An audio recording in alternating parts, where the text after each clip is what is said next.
I have Matt Wehner here with me, sitting to my left. Chris. Me, Chris Dehmer on the end. Chris Dehmer on the end, and then Matt Krig in the middle. So we're going to really encourage that as we go through this, that if people have questions, that speak right up and ask questions as we move along. My current shop is about 4,000 square feet. We're constricted by an 8-foot ceiling and a narrow space, so some of the things that I'll discuss is how we planned, how we laid out to put in a 5x10 CNC machine as well as an edge bander. And we're looking down the road to add another piece of machinery, which would be a lock dowel. So I'm going to start off with Matt, and Matt's going to... Sure. You ready? Yeah. Even though I'm next on the Yeah, screen? he's next on. I think it's me. Okay, excuse Yeah, me, you Chris. can flip it. We're all out of order here. That's okay. You can do the Is that where flipping. my name was? Okay, so go ahead. Start with Chris. So I'm with Dark Horse Woodworks. We're in Atlanta shop. My shop's about 1.5 miles up the road. We've got about 6,000 square feet. We're 4 employees, 2 full-time, 2 guys that are part-time really as needed. We have a CNC router, which is about a year old, and we have a laser edge bander as well, which has certainly been the biggest purchase we've ever made, short of my house. There's a lot of stuff that goes into those things, which we'll get into, the ancillary stuff of what you need. And if I think, moving forward, the next thing we'll do that's a big purchase would be a building, machinery-wise. I think we're pretty well set for how we do things now. That's quick enough about me. We're trying to move through this pretty quickly. Yeah, just to reiterate too, interrupt us, ask questions, because that's what we're here to do. Forgot what else I was going to say. Here's your notes. I know, but it was something else. Yes. How many people have a CNC at this time? That's a good gauge of kind of the crowd that we have. So not quite half. How many people are here because that's what they're really, really looking for? And those 3 letters bring a lot of people to town. So I'm Matt Krig. I run Northland Woodworks, own it. It's a family company. My wife and I started purchasing from my dad about 5 years ago. Yeah, it's about 18,000 feet, 13 employees, basically residential, some small commercial work, mostly for past residential customers. Yeah, last purchase was a laser bander. Basically, we'll get into that, but I needed a new bander. Yeah, I had edge bander envy. Actually, I didn't really want a new one. I needed one, and I ended up overbuying. We'll get into that, but the cool side story is Chris didn't have a CNC, and I needed a new bander, so we just exchanged a lot of information and kind of walked each other through the projects, I guess, that we had at hand, and offered a lot of support along the way and after. Next big purchase, I have no idea. I'm trying not to spend money for a little while. I want to save up some more money in case things slow down, and then I'll go buy stuff from people who bought stuff more recently and need to get rid of it. So that's my strategy. What's that? Yeah, it is. It's quite a machine. It's a sales tool. We use it quite a bit. It's opened a lot of doors for us doing a lot of the gloss work and the zero glue line work, and it's definitely helped us differentiate from our competition. Go ahead. You guys bought new machines? We did. We did. Yeah, I've bought new and used over the years depending on what it is, but certain things you buy new and certain things you buy used depending on, where you're at. I mean, if you're... Technology's changed so fast. It is, but I mean, if you're more savvy on computers than you are with traditional woodworking stuff, I'd encourage you to buy a used machine and tear it apart and rebuild it. And if you're good with electronics, I know a few people that have gotten CNCs for, really, really nice machines, cheap. And That's okay. my strategy when I've purchased all my pieces of machinery. I've always bought used, as cheap and as functional as I could get it, to test the waters, because I do not want to dive headfirst into a $100,000 purchase and think, oh man, I screwed up. I wish I'd have bought the other pod and rail instead of the flatbed or what have you. So in each of my purchases, I found a very inexpensive used piece of machinery to test it out, to see if it's going to produce like I think it's going to produce, and then that's when I take the plunge and buy a nicer new piece of equipment. So, hope that helps. And a side note on that, I mean, if it's your first CNC and you're new to automation, it's the first time you've gone from your panel saw, your table saw, to automating your operation, I have a different take on it, that the only way you should go is probably new, with a full support package, so that you get walked down the whole process. Because I find a lot of times I do some consulting with the design end of the software as well, and many times people are buying their CNC simultaneously with their design software. So it's this big learning curve, and the more support you have and the more training you have, it's going to be invaluable to you getting off the ground and running. I mean, we had used the software for about 10 years before we added the CNC, so basically 2 days after we had it installed, we were producing cabinet jobs with it. So it was very quick for us. Yes? What software do you use? We use Cabinet Vision. I think we're all Cabinet Vision, aren't we? Yeah, we are. I mean, and some of the things, just on the, I'm going to get a little bit into some of the limitations and things that I thought about in our first big purchase. Originally, I was thinking, all right, we cut 4x8 sheets. We have a 5x10 panel saw, so a 4x8 CNC is going to be fine. And so we had a couple people in there. I don't know if you want to go back to the first slide, only because it shows our ceiling height, and you'll see some of the creative dust collection and sliding units that we figured out. And one limitation for us was our ceiling height. It eliminated a number of the machines just because of the Z-axis height and getting it through the door. We also wanted to bring it in right next to the garage door, have our material storage. You're going to want to consider, okay, if I'm going to have this and I can produce all these parts, and we're going to have more raw material around the shop. If I am, where am I going to store it so it's convenient and easy to get it onto the machine? So we ended up settling on this machine. And then I think probably just after we pulled the trigger, I called up the sales rep and I said, you know, I'm looking at the specs, and with your 4x8 machine, the controller's outside in something like this kiosk here next to us.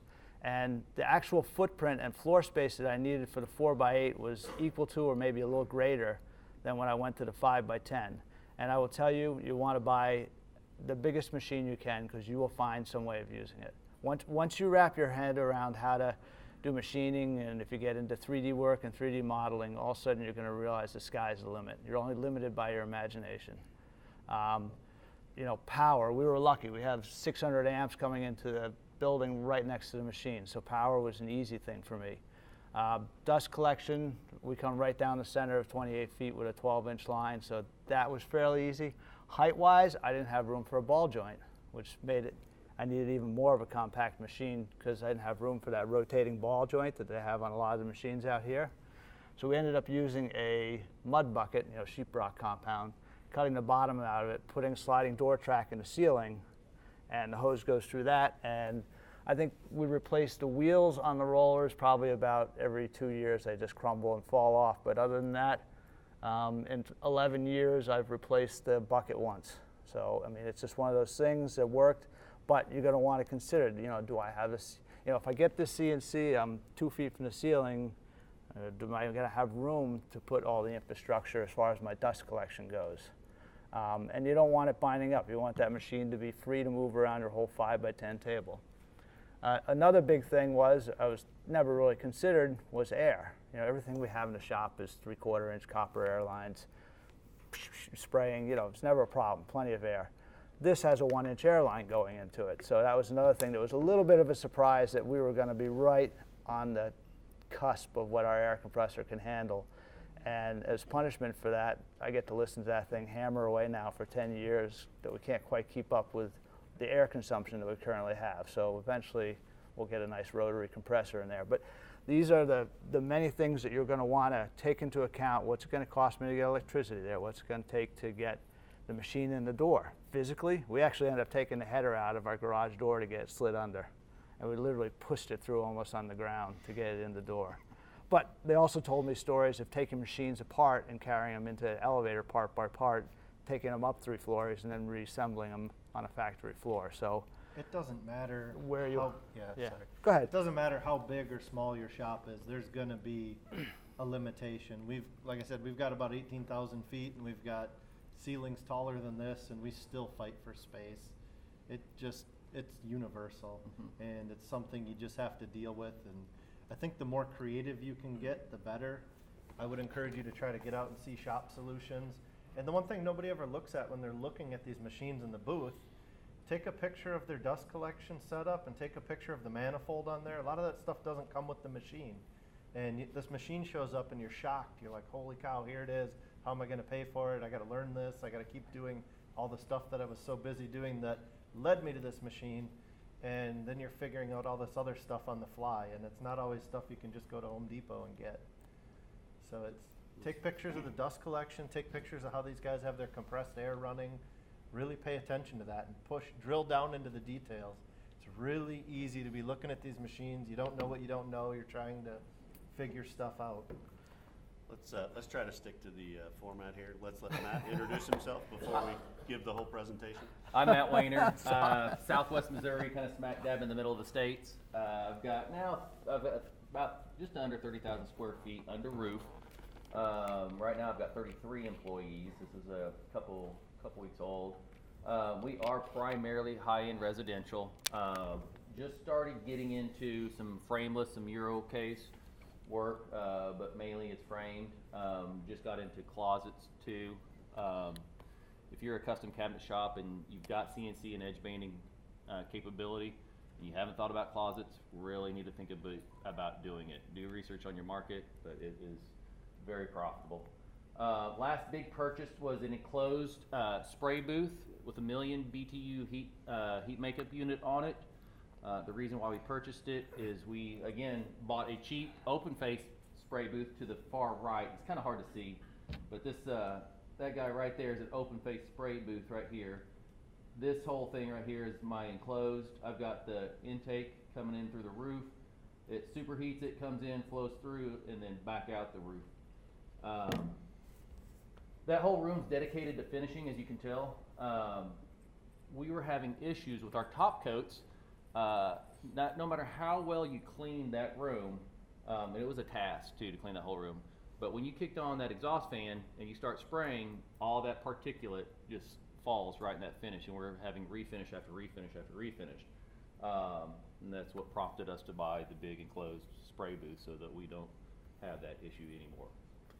Next big purchase, looking this week for flatline spraying, again to lower the labor burden, and that is probably one of the most visible things on the cabinets are the doors, and that's mainly what we'll be sending through is the doors through that flatline spraying, and or possibly the Tiger Stopper razor gauge. Most likely it's going to be a flatline, but that won't be till next year, after we see what happens this coming year.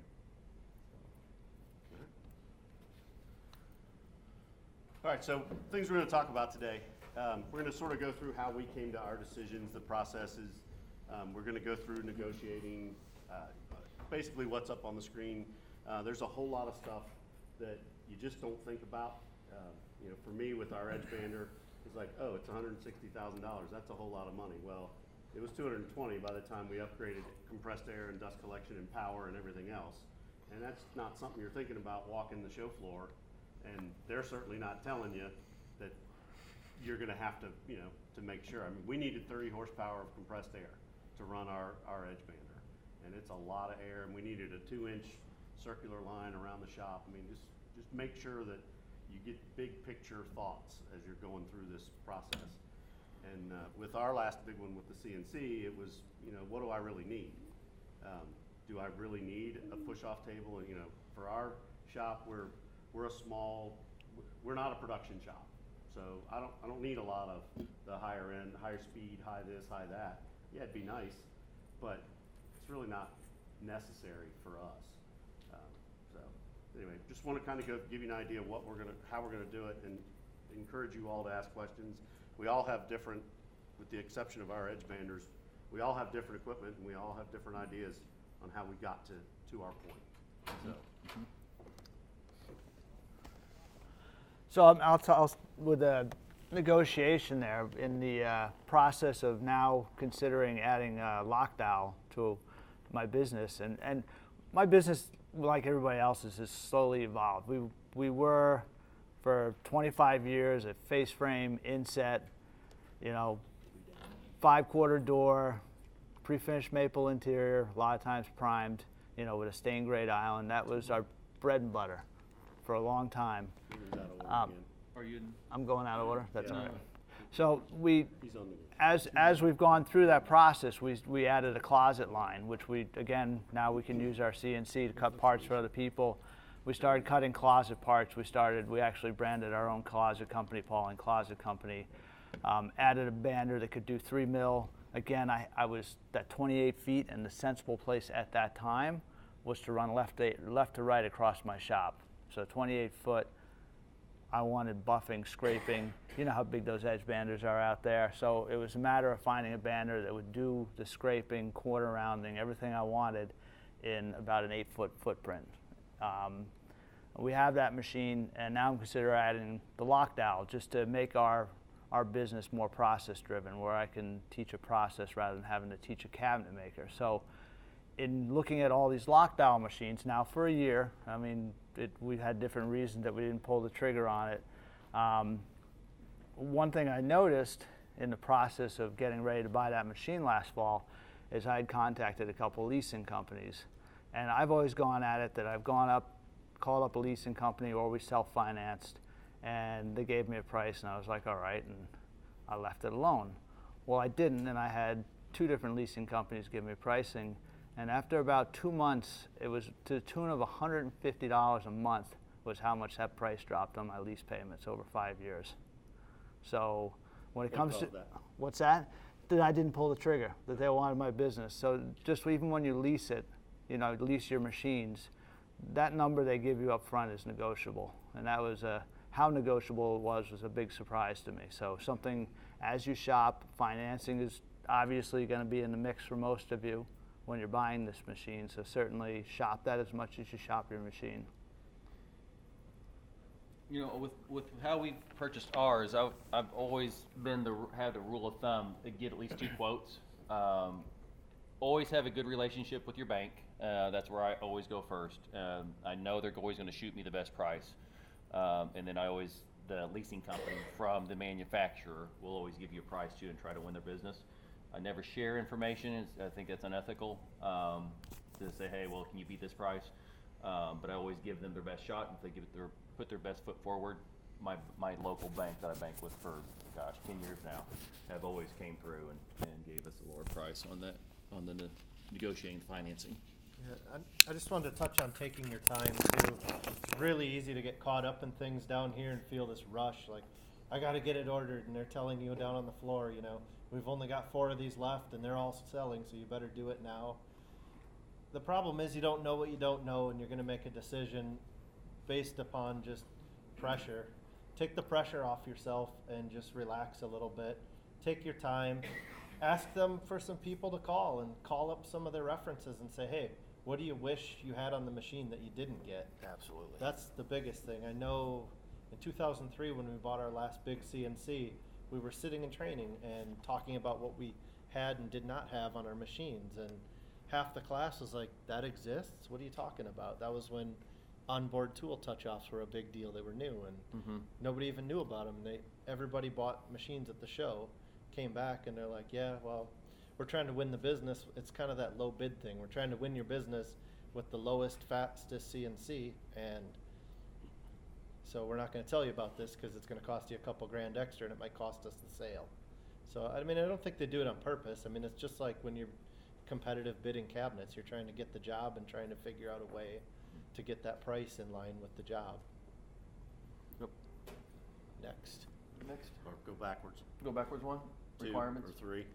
There you go, right there. Okay. We'll try to get in order. There we go. I'll leave it alone. Go ahead. I'll lead with you. All right, so I think we have all touched on this, on how we came about things. So with my CNC purchase, my shop we have 6,000 square feet, but it's 30 feet wide and 200 feet long. And I was looking at some of the Weekies, and things you don't think about when you're walking on the floor is a lot of these have fences for you can't get inside that fence while it's operating or it's going to stop. Well, I was looking at a Weekie, and it at a minimum needed 18 feet in the shortest direction and a lot longer the other. Well, that's more than half of my pathway in my shop, and that kind of eliminated that machine. It's the same problem Leland has with ceilings, but mine goes the other direction. I think, you know, there's just so many things you have to consider that, as Matt says, that guy on the floor is not going to tell you about or even worry about. All he cares about is your name on the bottom line. To me. So determining size and capacity, I think Leland said to always try to buy the bigger machinery because you will find ways to use it. Case in point, right before the spray booth, we bought a edge bander with the hot air capability to be added on. I didn't want to spend the 30 grand to put it on right at that time, because in our area, doing that zero line or no glue line edge banding wasn't that popular yet, and I couldn't really justify that extra 30 grand to add that on. But I knew in the future, if I didn't leave that option for me open, that I would be kicking myself in the butt, and my wife, who is my business partner, also the lead designer, would be kicking my butt and probably making me buy a new edge bander. So always try to think forward and have some foresight on what could be out there in the future for you when purchasing. Something Matt said to me when I was doing the CNC search is buy your second machine. Don't buy your first one. Be thinking towards what you're going to need in 2 years. I did not do that with our first edge bander. We bought an edge bander. It was great. We had a used one, which we couldn't really get parts for anymore. It was about 25 years old. We bought one, and 2 years later, the hot air thing was out. We are a very contemporary shop. We do lots of high gloss, flat slab doors, and we needed that. So we ended up having to sell that machine and buy the new AirTech machine. Now, at the time, the laser was the only option for zero edge, and we weren't going to buy a $500,000 machine. That's not our business. But the AirTech brought it down into a spot where we could do that. But making sure, thinking forward, you know, don't just think today. Mm-hmm. Think where you're going. If I'm going to go out of business over a machine purchase, I'm not going to fizzle. I'm going to go out like a cannonball. So, I mean, that prompted us. We overbuy to the max. I mean, we see something and it just seems stupid, so we buy it. And buy for where you're going. Try to figure out what's happening. I don't know how many of you guys are using any of these new European panels. What size are they? Like 7 feet by 11 feet? Some of the raw materials come in 81 by 110. Some of the places will cut them. You definitely get the 110 size. A lot of them are also 51 inches wide, which is another goofy size.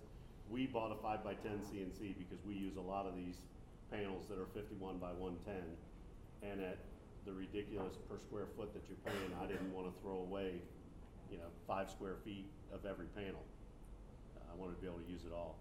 So, I mean, if you're thinking about doing contemporary or switching to this panel work, there's a million reasons to do it and not to do it. But if you're thinking about that, really consider the extra cost on one of these. It's an odd format now, but I think it's going to become more and more common. And even some of these twin table machines and things, they offer some flexibility. It's a ton of money, but like I said, go out big or get big. I mean, that's the other option. Mm-hmm. One other thing which I touched on previously was your service. Buy new, have the customer service set up. I personally feel, even when I selected my edge bander, I went with Felder. One, I'd had their machinery in the past. Two, they were located on the East Coast, about 3 hours south of where my shop is. So in past experience, they had good customer service from them, and I felt that I would have also good customer service currently. Nowadays, a lot of your machines, if not almost all of them, are going to be hooked up to the internet through Internet 4.0, and basically when the machine and the spindle leaves the factory, there's a baseline reading of run out, and there are sensors on your spindles, there's sensors on your servo drives that take it up and down the long or the y-axis, and your ball screws for backlash, and this is constantly feeding the mothership mass data information, and they start to see a pattern, and then 3 years into owning your machine, all of a sudden you'll get an email that, hey, you're starting to get a little bit of slop, or maybe there's a vibration in your spindle that wasn't there when it left the factory. And it allows you the opportunity, rather than catastrophic failure where it's boom one day and then all of a sudden it's $16,000 and you got 3 weeks without your, or 4 weeks without your machine, that you start getting preventative. The ability now is to do preventative maintenance remotely. My Omnitech, which That's is not free, by the way. Yeah. After the warranty is up, they're gonna charge you something per year for them to monitor that data. right, right. I mean, my To the tune of about $1,000 a year. Yep, 16. with my Omnitech, which is Anderson, that's 2007, so it's 11 years old now. And about 3 weeks ago, we had an issue with all of a sudden the spindle wouldn't start. It would sit there and it would look like it wanted to spin, and the guts were. I was like, oh my God, not the spindle. And I'm sitting there. I turned it off and I'm spinning the spindle by hand. I said, there's nothing wrong with this. And I think Anderson probably spent, all told, over 2 days, 8 hours on the phone with me. And they've always been there. So I'm a big fan of that particular brand just because of their customer service. And we started at the spindle, went through, we changed some parameters on the, basically the variable speed frequency drive that talks to the spindle. And it ended up being a $275 cable that was subpar, and they had found some other machines that it was basically tying itself in knots and breaking over 11 years. But customer service is absolutely paramount, you know, and if you can pick a manufacturer that's at least regional to you, within a day's drive max, there's a better opportunity that if you need it, you'll get that in-person service. The further these companies are away, the more frustrated you might become, and the more you might be called upon to do it yourself. With the internet connectivity that they have nowadays, they can do an awful lot remotely that you couldn't do 11 years ago. But again, you're not going to do a mechanical fix. You're going to do software, you're going to do parameters and drives and stuff. Yes, that can be tweaked and adjusted constantly, which is awesome. I mean, definitely a step up from what I had, but customer service is paramount. And that's different in different parts of the country too. Like I'm here in Atlanta. Stiles has 5 or 6 of their tech people are located here because it's pretty easy to get from here to anywhere on a plane very fast. So that was a thought process for me. When I bought my CNC, I had it narrowed down to 2 companies. One of them is manufactured 40 miles up the road. And ultimately I went that route because I figured worst case, I can get in the car and be on their doorstep getting a part an hour later in our traffic. But Yeah, at the end of the day, one of my biggest deciding factors is my past experience and my peers' experiences, both with availability of techs. There's definitely a shortage of people, not just in shops, but industry-wide. We have a lot of techs that live around us that work on some of our preferred brands of machines. We've got machines from pretty much everybody in our shop. We're pretty loyal to a couple brands now just based on our experiences. So parts, service, and the people you work with too. I mean, you have to feel good about working with them. And if you don't have that, I mean, there's a lot of machines you can buy that you can't get parts for, or you can't get anybody to work on them. And with a used machine too, you're going to be lower down the rung as far as getting service. So that is something to keep in mind. Go ahead. That's what brand is your oil zipper referring on? Oh, we can talk about that afterwards. Okay. I don't want. I mean, that's not really the point of this. I want to just give you guys a broadcast, and I don't want to trash people publicly. I mean, I've had really good experiences, and things change too. I mean, as far as the CNC we have too, and this comes back to overbuying. We overbought big time in 2003. My machine is still relevant today. It's fast or faster than a lot of the machines sold out there. So, I mean, overbuy it, it pays dividends. I've had that machine, I mean, we paid it off the day we bought it, but it's paid for itself so many times over, and I've had almost nothing to do with it. However, that company that produced that CNC is no longer. They've been bought and sold. So a lot has changed, and those things change too. They were right down the road from me as well. That was a contributing factor. Now they're across the country, and it's like, oh, it's not what it was. I waited 3 weeks to get a quote on a spindle at one point when my spindle was down. And in that 3 weeks, I had just found someone else and replaced it.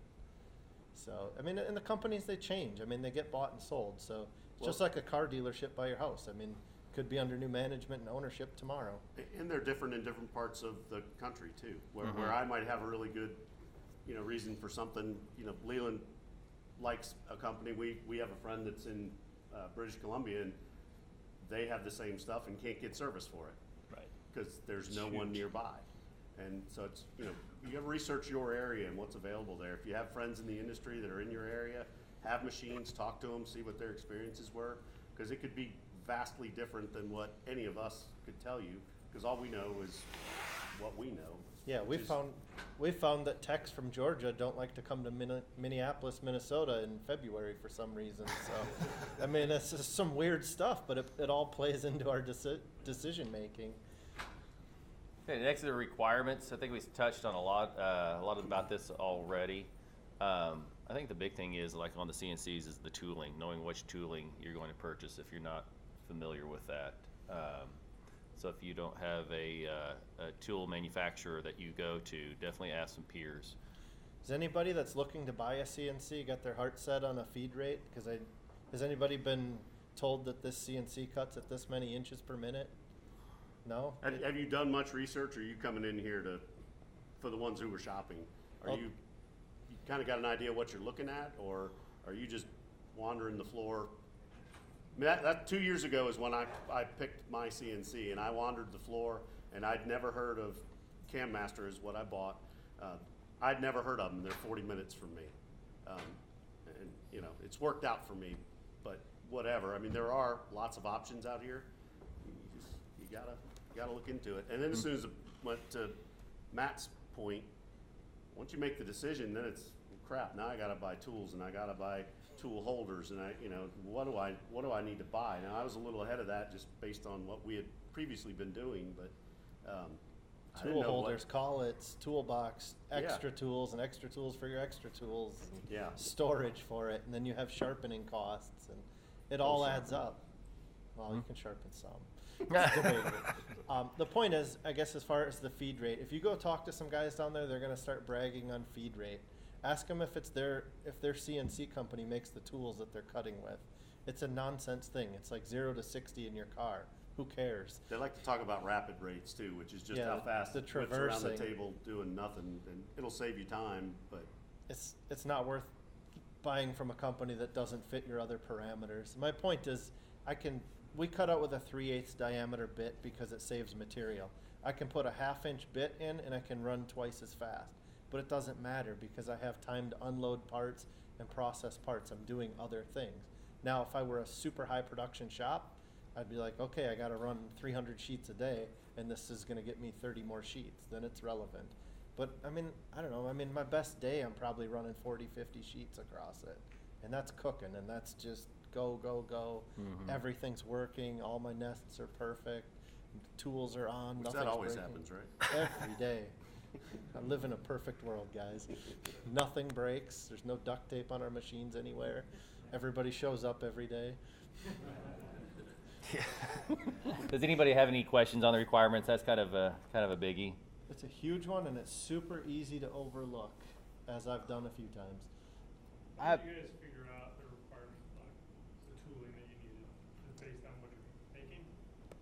Pretty much. Absolutely. Cheat sheet or- Well, I mean, our cheat sheet, we're all members, obviously we're all on the board, but we're members of the Cabinet Makers Association. There's a forum with it, and you just put it out there. Hey, I'm getting one. What should I be looking at tooling wise? And I mean, Matt cuts with a 3/8 bit. Well, that just begins the conversation. Is it 2 flute? Is it 3 flute? Is it Up shear, down shear, Yeah. combination. Yeah, Is it a so- coded bit?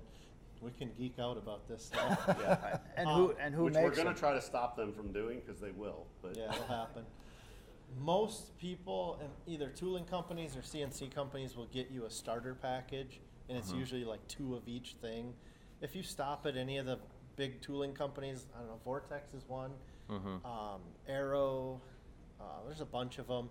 Ask them, say, I make Euro cabinets, I make this, and then they're going to follow up with other questions to confuse you.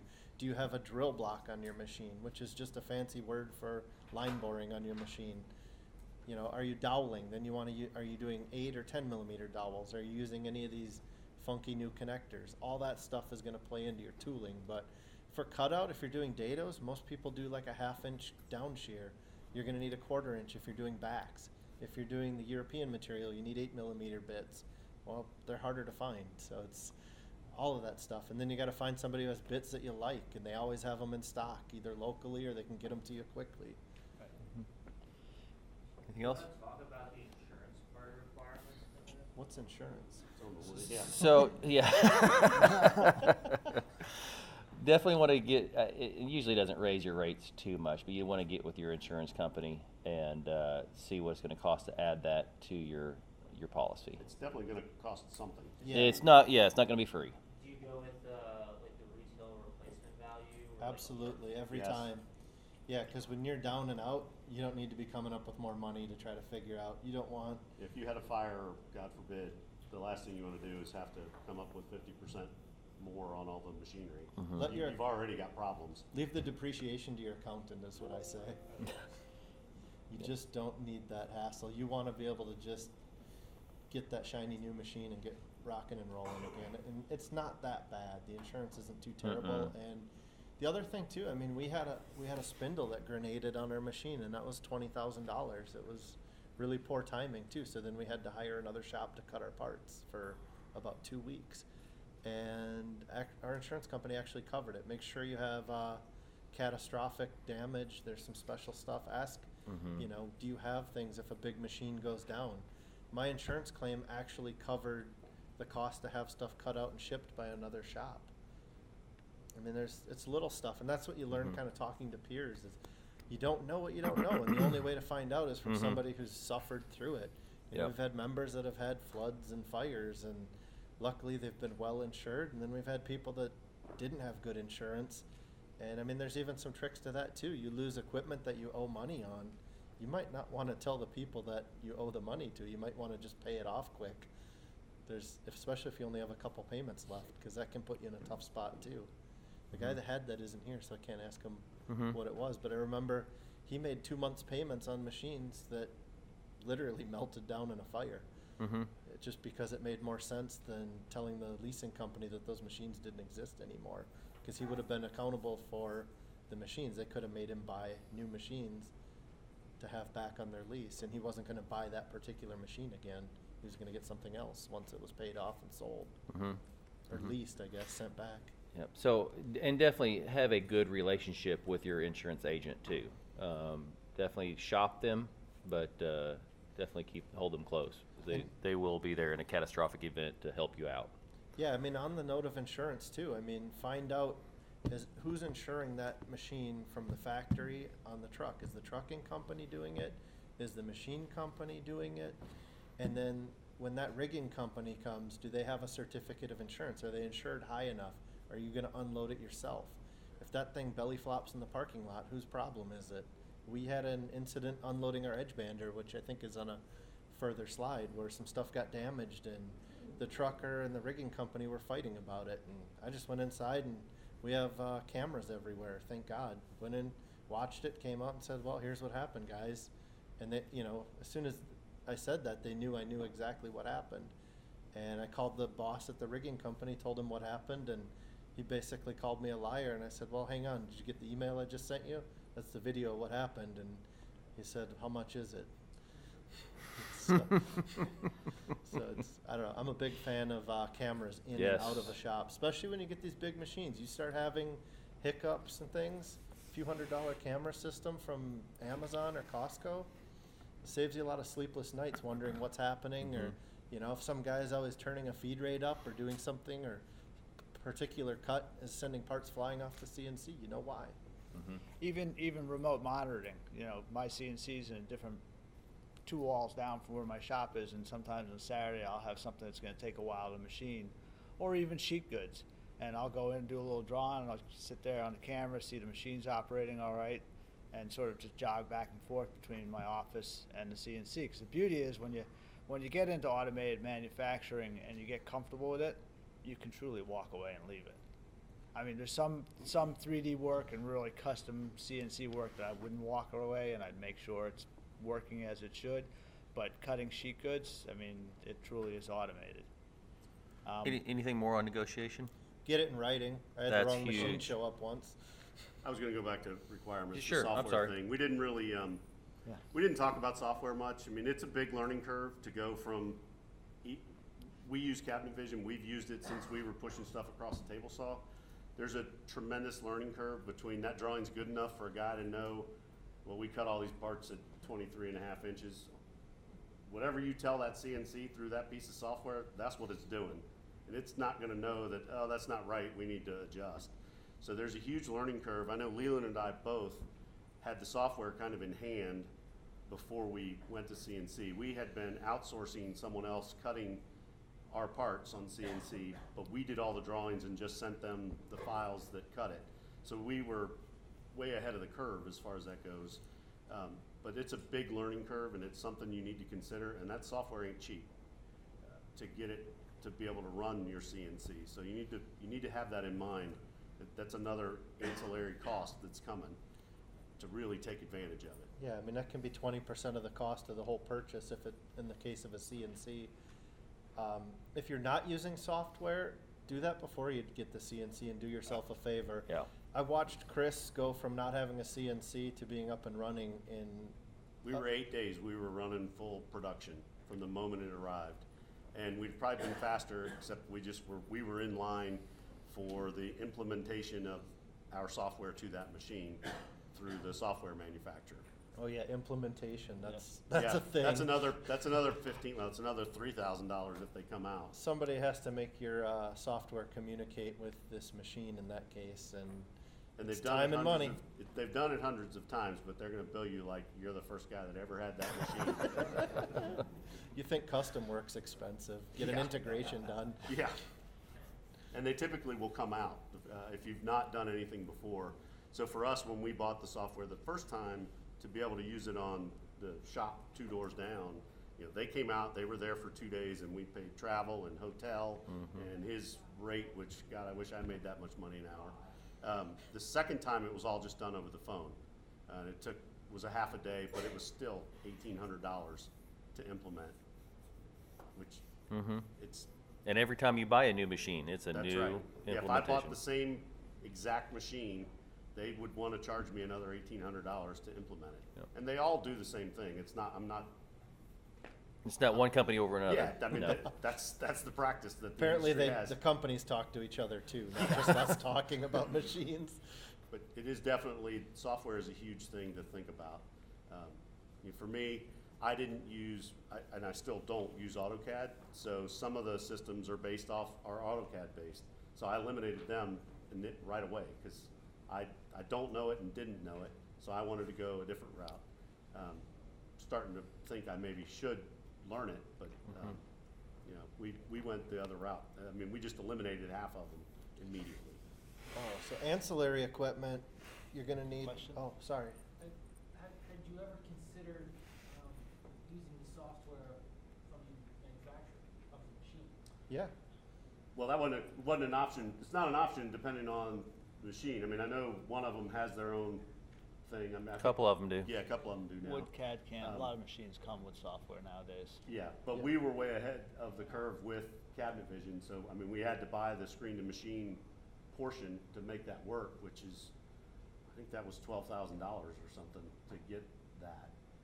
But at that point, we were so deep in, and with our CNC, that's not there is no provided package. Some have it, some don't. You just have to figure out what suits you well. It is nice being able to program right at the machine instead of running to the office and back and forth. You're gonna have programs that just don't run for one reason or another, or you cut it and you kind of slap yourself in the head and go, yep, I did it. Well, sometimes a part moves too. Yep. You know, you just have to recut stuff. So if you're at the machine and you can do it right there, you can just cut one part.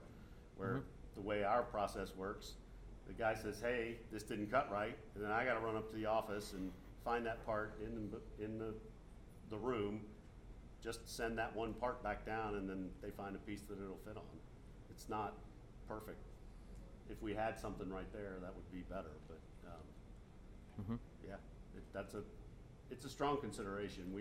We weren't looking at machines at that price point when we bought ours. So the ancillary equipment, as you do these things, you scale up, and all of a sudden you move a bottleneck or a funnel in your operation to another place. So some of the things too I'd really consider, whether it's a sander, edge bander, CNC, look at a forklift, material handling, scissor tables, roller tables. Carts. Yeah, Where are you shop gonna carts put the parts when you're done cutting them? Yeah, I mean, when we started doing Euro cabinets on the CNC, we would cut out a job. It might be 80, 90 sheets of material. We'd cut this, units of material. And it's like, where are we going to put it all? We've since gone to smaller batch sizes. As we learned, that's a little more efficient, but it's just kind of like you're going through programming and you get this whole job and you basically hit print to the CNC and then that guy's just cutting it and then he comes up and says, we're out of carts. And I'm like, how'd that happen? He's like, you did it.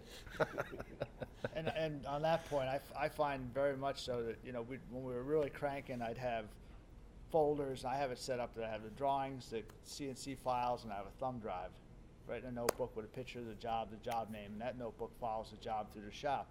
And I'd have 4 or 5 lined up there, and the guy who was running the CNC would want to come in and just cut all the books, at once. And I mean, you'll find it is so easy to bury your current assembly production method after you implement a CNC and get used to it. So you have to be careful not to. You're gonna want to reduce your batch sizes and make sure that it flows through the machine room and it's well into assembly before you cut the next one loose, so it can be staged for assembly. And once you get used to it, you can get a very nice flow going. But you can just bury your shop with a CNC. So what we've done in the past, before we bought the CNC, we actually went to an architect and had big blueprints printed of our shop floor, and then went and measured all of our carts, measured all of our equipment that we'll be working around, and cut out little paper dolls and did sticky tack, and then actually moved them. And I actually was sat there with 2 or 3 of my trusted employees, and we'd move the carts to see how they would fit, where they would store, because you're going to cut stuff up and it's not going to be ready for the edge bander or the builders to go. So you're going to need little holes to hide it for a minute or two or a day or two until they're ready to move it further down that production line. So it'd be really wise to get you play with some paper dolls on a big blueprint blown up, and just take notes and just plan to try to have as much foresight as you can. Next. Anything else? Any questions? Negotiation. I think we covered everything on this, unless you guys. I think we've covered the next Yes. two. This may be an open-ended conversation or a conversation from outside, but on the negotiation side, I don't wanna treat this like a used car or a new car sale, but different car manufactured by a brand, you're talking about spending $100,000 plus on machinery. You go to the show, they say, hey, my best show price is this. Is there much wiggle room, or is it dependent on the brand? I mean, I don't wanna leave $5,000, $10,000 on the table just because I didn't ask the question. I want that guy also to be a partner for future reference, where I'm not beating him down over $1,000 over a $100,000 machine, but just like cars, certain brands give you still discount. Some of them, GM might give you $20,000 off on a $1,000 car. So is there much wiggle room when they go to the show and say, here's your price, best show price? It's like buying a car. What time of the month is it? How, where are they at? So yeah, there is some wiggle room. Is the show the best time? I would say, and I had this conversation with who I bought my CNC, the owner, and said something to him about the show deals, and I said, I know I can get that. 2 months later, he said, yeah, he said, if you were told that price in August, I'm going to give you that price in October. I'll honor that. They don't want you to know that because they don't want everybody ordering in December because that's when everybody buys. Right. Trying to get it in for the end of the year to save tax dollars. For example, like other suppliers that come in wanting to sell a meat product, because we do other things outside of woodworking, but I tell them straight up, when you come into my shop, you're wanting to sell me something, I want to know all the rules of the game, get my best price up front. Yeah. Whether that's terms, depending on what you buy. I don't want to go talk to a buddy of mine that bought the same CNC machine and find out he got $10,000 off, because then Right. everybody pissed off. Mm-hmm. So I don't know how open these guys are, how much they're truly traditional. Depends how good of a year they're having. I mean, if it's an import machine and they're all sold out, you're going to pay full price. If if their boss said they all got to go by the end of the year, then, is it a $400,000 machine or a $40,000 machine? And is it a guy who's focused on selling more $400,000 machines, but he's got a couple smaller machines that he reps? It's like buying a car. You just kind of have to slide your piece of paper across and see if they slide it back. And sometimes I'm in the belief that you get what you pay for. So if you try to talk someone down and put a bad taste in their mouth, even though you got the better deal, you want to ask for service later on or want to ask a favor, they might remember that. Yeah, So I mean, my take on it is I don't like it when people ask me to lower my prices. And I do what you do. I'm clear with people. I say, I don't have a lot of time. I'm considering your machine. I need your best price. If you're going to come back with a lower price later to try to get my business because you think I might go elsewhere, I'm going to. And I just make it clear. I let them know who I am and where I'm at on it. Yep. We all talk. We know what stuff costs, and I think they're kind of starting to figure that out too. That but it does. At the end of the year, they want to get rid of the inventory. They don't want to pay taxes on it because you got to pay is it income tax? And I think some of Inventory. that too depends on the size of the company. If it's a big giant, one of the big super 20,000 square foot booths down there, they're probably less flexible because they know people talk. The smaller companies are, they might be more open to that. Try to get their name out there. Yeah. Yeah. I have a story. 2008, we were at the show. And I shook hands with the guy who was selling me the machine. I won't say what brand it is, but they wanted $134,000. I was so nervous. I was like, man, I can't do this. Shook his hand and walked away. Bought the machine in April of 2009 for $88,000. So I would say everything's negotiable. Yeah, I mean, it depends what the economy's doing too. I mean, if the guy's Yeah. selling machines left and right, he doesn't need to deal on them. If he's got what you want, this is the price. And kind of going to a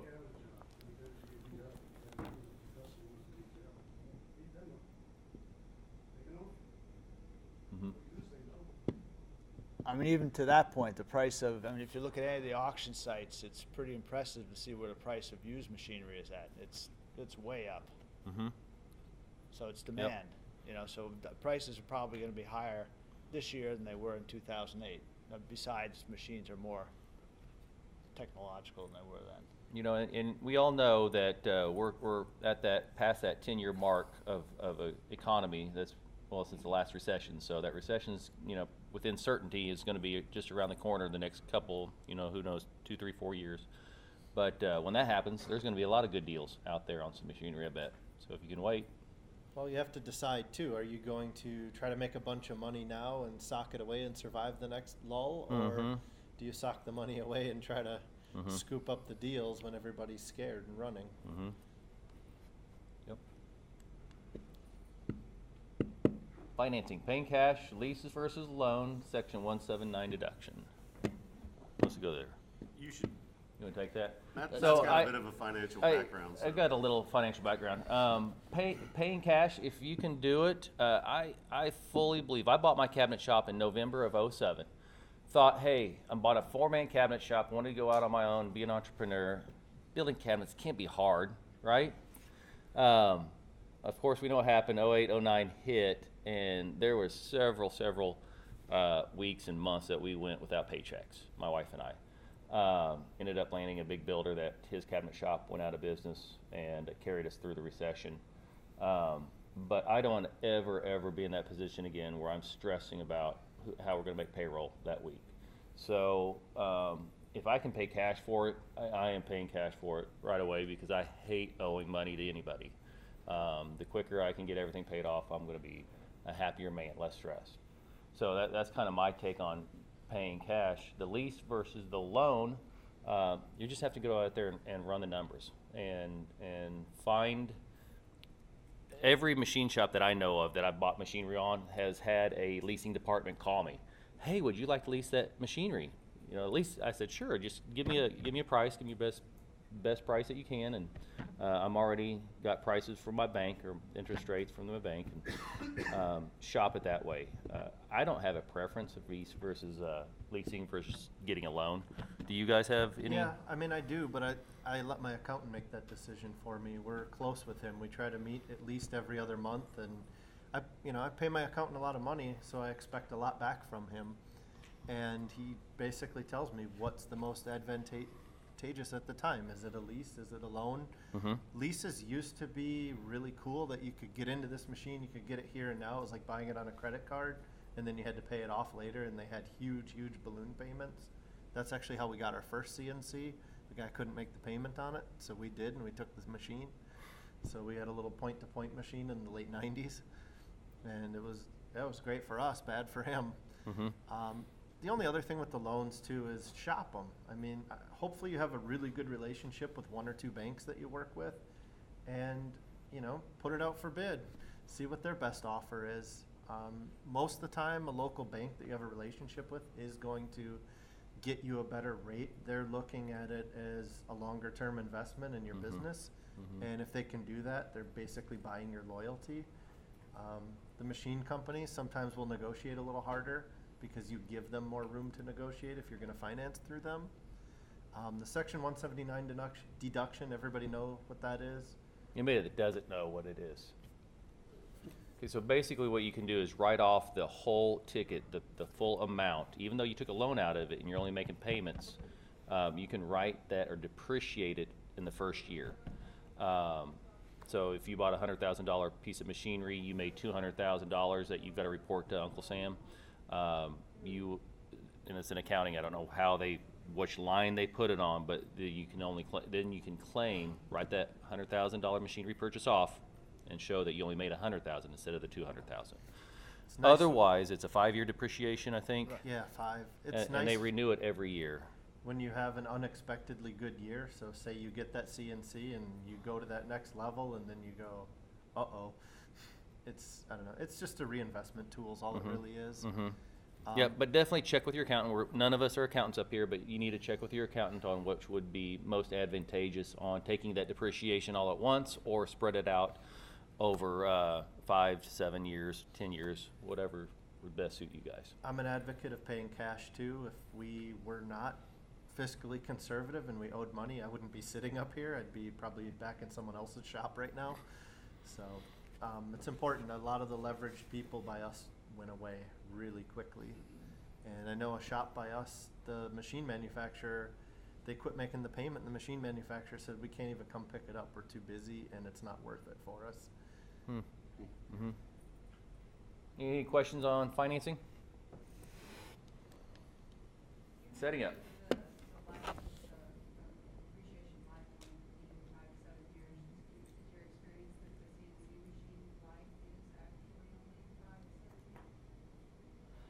I'm sorry, I couldn't hear. What she asked is that the depreciation period being 5 years, does the machine? How long would you expect that machine to last for you and be in full production?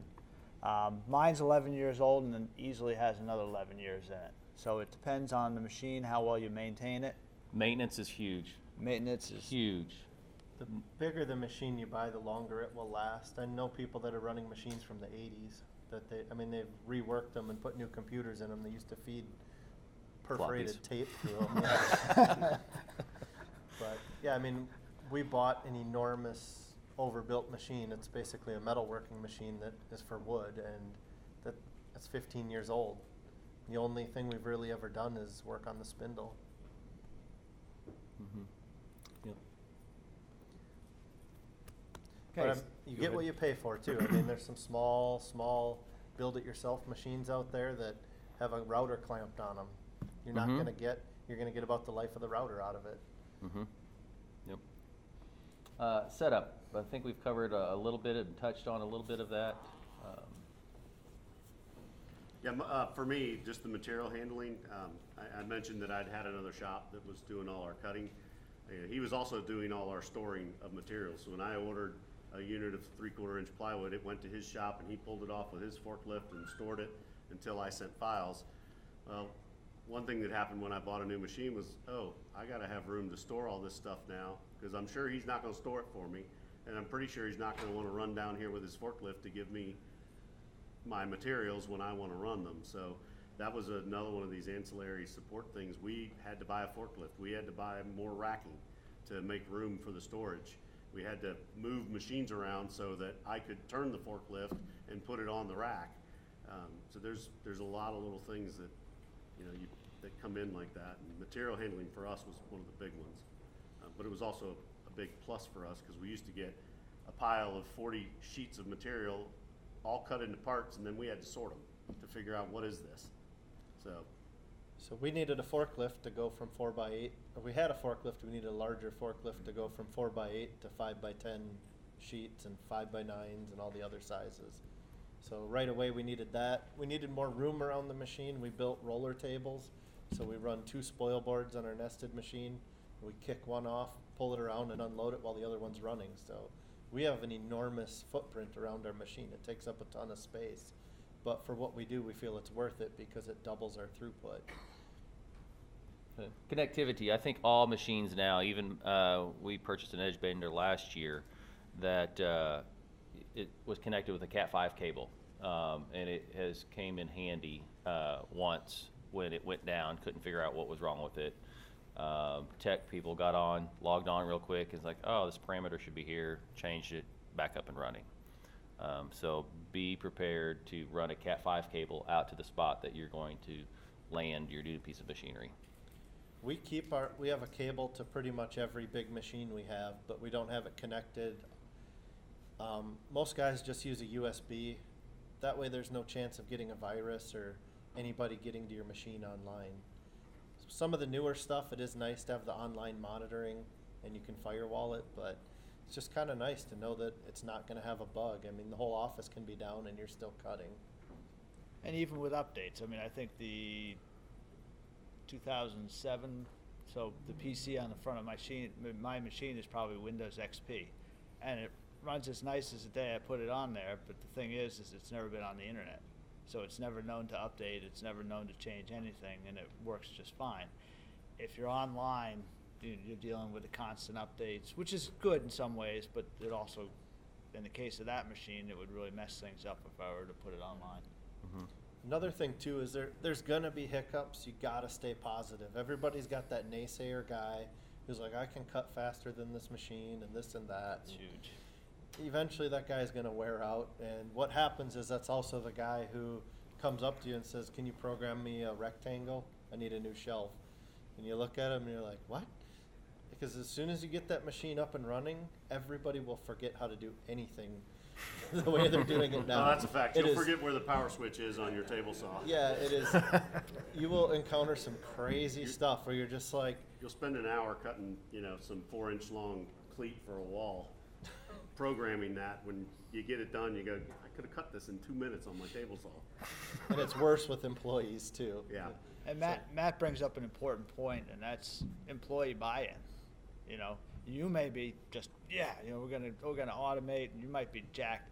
You might have a bunch of fellow woodworkers, cabinet makers that have been around a while, and there's just this head in the sand pushback. Some will be very excited, some will not, and those that are not will become toxic if they don't change, and most of them won't change. So you have to be prepared for maybe a little bit of turnover too as you automate, and be willing that, this is going to be part of the process, and willing to accept that. And don't be afraid on some of the newer stuff too to let a younger guy have a shot at it. I mean, we let high school guys and college summer guys run our CNC all the time. They get it, they understand it. They may not know woodworking, and we have a divide in our shop. We've got 2 or 3 guys that are probably in their 60s, and they're scared of it. They don't want to touch it, and they're great at what they do, but they can't turn on the glue pot on the edge bander. They can't run the wide belt. They do what they do. I mean, they do a fantastic job. They can do repairs on the fly. They can do install work, but don't ask them to do anything. Turn these machines on and off even if someone leaves them on. Yep. Next.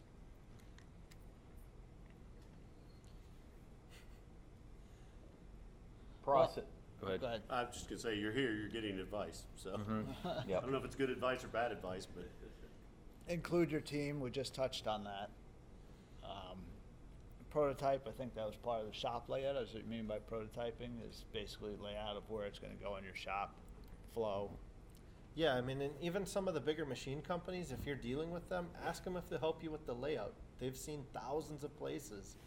They'll tell you exactly what you're doing wrong, but they don't want to piss you off because you're a potential client. So they're afraid, like, man, this guy's shop layout sucks, but they don't want to tell you that. You got to ask them and say, I'm not insulted. Leave your ego. Just say, what do you know? What do I need to know to do better? Forget everything you know too. I mean, it's just kind of the way it is. When we got our first CNC, we just kept building cabinets like we were cutting them on the saw and line boring them, and it sucked. It was actually a lot slower. Took a lot longer, and then we started adjusting our methods, and we started having, when the software people, we had them in, and we started asking a lot of questions. Instead of telling them how we did things, we asked them how other people did it. That was a big turning point for our company. Mm-hmm. Absolutely. You'll be, your eyes will be open to new construction methods with a new machine. It'll definitely broaden the scope of what you can and cannot do with that. Didn't even know what a blind dado was. I didn't either. Even when we were sending parts to another shop, we had never done a qualified blind dado because he never wanted to give me an hour of his time because he'd rather have his shop running full speed cutting people's parts than taking an hour of time for me to send things, see if it works. And now that's how we build boxes with a qualified blind dado. The front edges are lined up, we're Euro boxes, so that matters that the edge band lines up together. But that's something we couldn't have done when we were outsourcing it without throwing him $400 for a morning of his time for me to play with the construction method. But that $400 would have been money well spent now that you but know. But he wouldn't have wanted to do it. Yeah. So don't be afraid to ask questions and look dumb, because nobody cares, and you're just shortchanging yourself. I mean, I didn't know what a blind data was for a long time. There's still a lot of things I just ask. I don't care. I'd rather ask and find out what it is than have it blow over my head. And then I keep hearing this term. What does it mean? And there's not great Google stuff for our technical information. But yeah, just ask lots of questions. I mean, I guarantee there's at least a couple people in this room that are like, blind data, what is that? I got to ask a guy about that. And that's also an important part of the process, that you have to have a really good idea in your mind. Why do I want this machine? What's it gonna do for me? Because if you're a high production, you've always done frameless European cabinets, but I'm talking, you were doing hundreds of cabinets a day maybe, but you had a couple guys on panel saws and you were boring machines, you might be better off with a CNC machining center or a beam saw, and one of these, the newest type machines are these compact, sort of all-in-one machine where you feed the parts in, and it cuts the toe notches in, it puts your grooves in, puts your boring in, and you have a panel saw cutting all your parts out and square. So a CNC machining center beam saw is probably a much higher production method than a nested base CNC. It is, but it's severely limiting. You can go lightning fast. They don't handle small parts well. They don't handle varying parts well. I've visited shops that fill semi-loads of cabinets and casework every day. The way they run is completely different than a custom residential or custom commercial shop runs. And the theories behind the machines are completely different. You can cross over and do it, but like in the case of a vertical machining center, those little compact CNCs, you can't have any off-fall because there's no place for it to go. You can't cut a circle out of something or cut a sinkhole in a piece of material because it can't go anywhere. So now you've got to leave little tabs in there and a ton more programming, and then you got to hand route them out and deal with it. So it might not be faster. I mean, a lot of the big shops are even just going to straight nested because they can have 3 or 4 nested machines running, and the parts are essentially complete when they come off. Mm-hmm. And that's and repeatable, like Matt was saying. You have a side that maybe kicks, or somebody's carrying a bookcase side in, and it crashes, hits the ground, and mashes the corner. You go into the nest, you pick that part, you put it on the machine, you cut it, and it's perfect.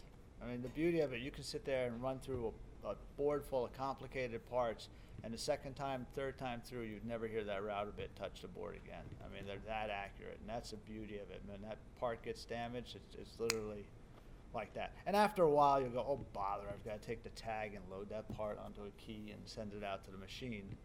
But if you think about it, it's so beautiful how easy it is to get that exact identical part out if it gets damaged. Assembly time is way, it's so much better because all the holes for hardware are drilled. You don't have somebody out there measuring 6 inches down, that's where I want this slide, whatever. I mean, what you're doing is laying the part on its side, you're putting the hardware on because the holes are there, and it's done.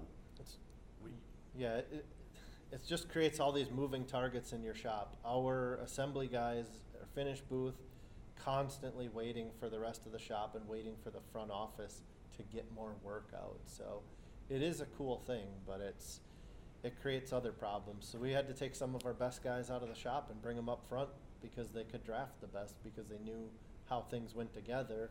And the complicated thing of doing hand cutout and assembly became anybody can do it. A guy can throw stuff together on his first day. It's like a big Lego set now. Mm-hmm. Mm-hmm. And as your front end becomes more comfortable with software, I mean, we're forever doing the Kessenbohmer or the Le Mans blind corners in kitchens, and in some of the newer versions, there's the ability to take any piece of hardware and give it intelligence. So now we take that model of that Le Mans system, we drop it into the corner cabinet, and it does all the boring. So instead of half an hour or 35, 40 minutes to install a blind corner unit, it's 5 minutes because all the holes are there for Euro screws, and it's like done. So, I mean, as you get used to it, you're like, oh, I can do this with it. So as you go on, you'll keep growing into how much time you can start to save for everybody and every part of your process. Yes? As you guys got more into the CNCs, did you have to hire a designated IT guy? Or? I haven't, but we're not that big. I have an IT company that comes in once a week, and I think we pay about $500 a month, but we've got servers and all kinds of other junk going on that never thought we'd be doing, but we're a technology company. Right. We have an IT. That We happens just to work with wood. yeah. That's We just just the way it hired is. our IT department because I was the IT guy, and I got so caught up in all these either voicemails or emails. My computer's not working. It's crashed. It's not. Cabinet Vision isn't coming up. So we hired them for that. But I think to even more directly answer your question, we hired. We call him an engineer. He basically proofreads our designer's work before it goes out to the shop. So we have a guy that worked out in the shop, kind of like what Matt said, brought him from the shop because he knew how the cabinets went together. And so he was able to, doesn't have a creative bone in his body, but he knows how those cabinets are supposed to be put together. So he can look at our designer's work, make sure it's all put together correctly, and it goes to the shop. And back to processes too, it's really on you as the owner to create and document the process, and you got to do it with your team, but you have to enforce it, and and you need to learn the machines and be able to run them, practice regularly. If your key guy, his mom dies and he's gone for a couple days, you got to be able to keep that thing humming. And even if it's just you out there, limping along, getting it done, but the best case is you can stand there and train another guy. I mean, there's the whole cross training, train multiple people, but at the end of the day, you want to have a book there that you can refer to because it'll jog your brain. And Honestly, I will have to admit, I don't even know how to turn on our CNC or edge bander, but we do cross train. I mean, I've got at minimum of 3 guys that know they can go up to that CNC and or edge bander and run it. I don't feel like it's my job to know how to. I should have some basic understanding of it, but definitely have someone that's in charge of it, and then also have a couple other guys that know how to run it just in case that person gets sick or. Well, too, I think you hold yourself accountable and you hold your people accountable by knowing how long it should take to run it, being comfortable on it, and just being competent. It is easy to get to a point where you don't do it. I mean, there's times where I go months and months and months and don't run a single part, and then I have to go up in the corner and look at the book and because I don't want to ask anybody. But that's not really the way it is. But it is so important. And the other thing is during the training, just write everything down. If they'll let you video it by all means. Question? One thing we haven't wrapped our heads around is we outsource currently, but when you jump from a to CNC, edge bander jump go at the same time? Can you do that phases? Do you have an edge bender now, or? No. His name's Greg. Yeah, his name's Greg. It's a Proctor Silex? Current thought is the edge bander is the immediate solution, is the panel saw, et cetera, and do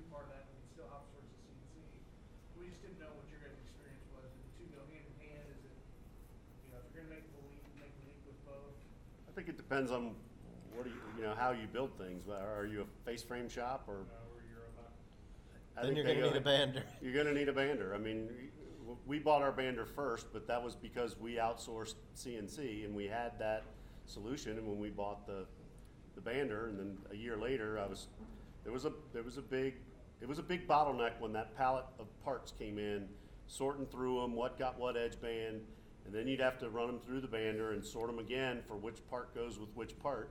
And we were spending a lot of time and money just sorting parts that someone else had cut for us. Now I send parts down to the CNC in batches of, hey, this room all gets whatever the edge band is.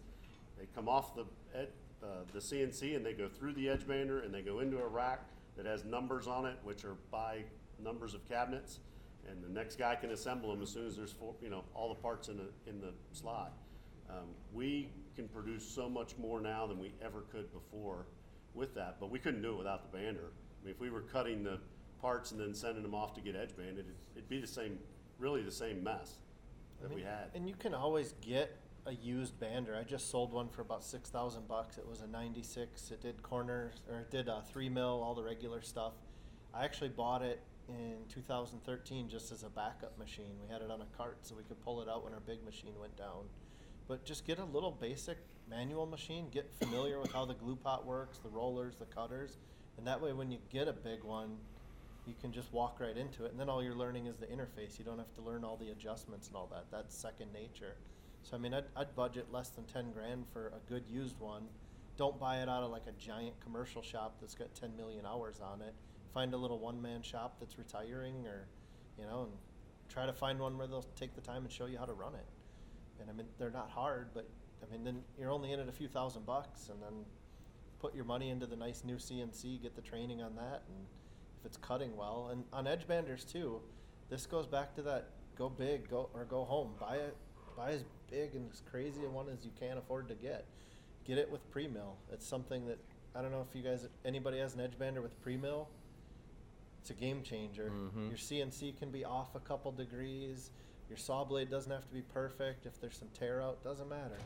The CNC or a router doesn't do that great of a cut, especially if you're moving it along pretty good. It's just a little furry and fuzzy. Mm-hmm. A saw is nicer, especially a beam saw. So if you have pre-mill, now you can adjust your size, especially on Euro. It's so critical. Just all these little things that add up to a good product. When you get some float on your blind dados, this is where it's all these terms and all these things that connect together. So a pre-mill is just a little shaper head basically that takes off an adjustable but predetermined amount on your material. And then you put the band, so you take a little bit off and then you build it back up with the edge banding. But it allows you to hold a tight tolerance. It gives you a really nice clean edge, no chips. So, and the other thing too is you can do just beautiful cuts on a saw full of chips and a terrible blade. Run them through the edge bander, cleans them right up, and that's what we do too. I mean, if we need to remake a rectangle, go cut it out on the table saw. If somebody's on the melamine saw, go use the ripping blade. Doesn't matter. Just pre-mill it back to clean. But it's unbelievable. It's just, and it's a little thing. It costs a little more up front, but the quality of your work goes up, and when you're busy, you don't have to stop and change bits so often. And that was a classic case with my edge bander purchase. And I saw a pre-mill on there, and I was like, it's another $4,000 or $5,000. What do I need that for? And then last year we did 40 kitchens, and they all had 2 1/4 inch walnut end panels that were built up that had to go through the bander. And at 2 1/4 inches, when you're manually, we were using dowels to index it, making a sandwich like that. Not having a pre-mill meant we had to start running them all through the table saw. We really had to make sure that table saw was dead plumb, because these edge banders do such a fine glue line now that if there's just a 1/10 of a degree bevel on your part and over 2 1/4, that gets to be quite a bit. It's like flick loose on the top and stuck on the bottom. So all of a sudden pre-mill light went on in my head and I was like, oh, that's what I could use that for. Yeah, I mean, we'll build big assemblies of fillers and floating shelves and just through there. Treat it like a big shaper. It trues it up, puts the edge on, it comes out, and it's done. So it's you get what you pay for, and that's why it's, I don't know, I'm a big proponent of driving the economy through ridiculous purchases.